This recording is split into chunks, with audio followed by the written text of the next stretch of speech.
ओम श्री साईराम। मोर नाम रोजालीन प्रधान। मु बेलपड़ार झील। भगवान को चरण स्थित हो 15 वर्ष हो भगवान आमे पालन करुचु 100तम जन्मवार्षिकी। भगवान श्री सत्य साई चरण कमल मु प्रथमे 100 कोटी प्रणाम ज्ञापन करुची। आमर भगवान मूल मंत्र होची love all serve all, help ever and hurt never.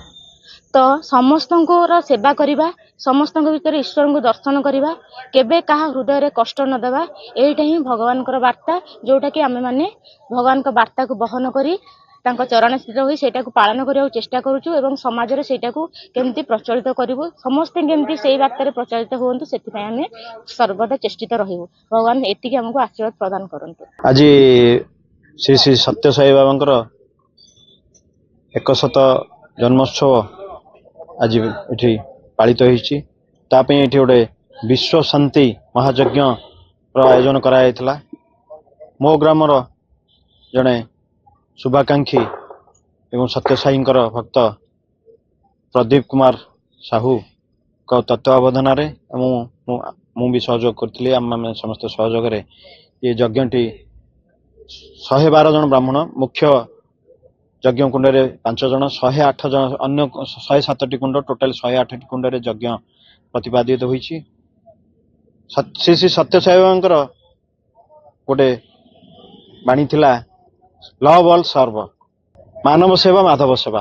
ता आज एठी प्रतिफलित होईछि एवं मुख्य लक्ष्य ये केवल बेलपड़ा खोलादार शांति नुहे, ये परिवेश, ये पाखापाखी ग्राम, पाखापाखी सहर रे ये जो यज्ञर निश्चित अनुभव हेबो। या द्वारा एक शांतमय परिवेश सहित लोकंक मनरे गोटे बाबांगर जो प्रेरणा थिला जे लव ऑल, समस्त भल पाओ एवं सेवा कर, एवं मनुष्य सेवा हेउची भगवान को सेवा।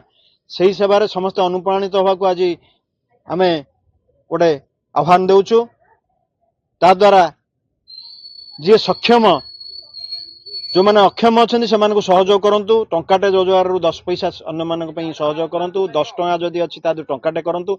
10% आपणकर खर्च रोजगार आपण सर्व करंतु, जा द्वारा ये समस्ते आमे सुखी हो परिबा एवं केही आउ दारिद्रता रहिबनी।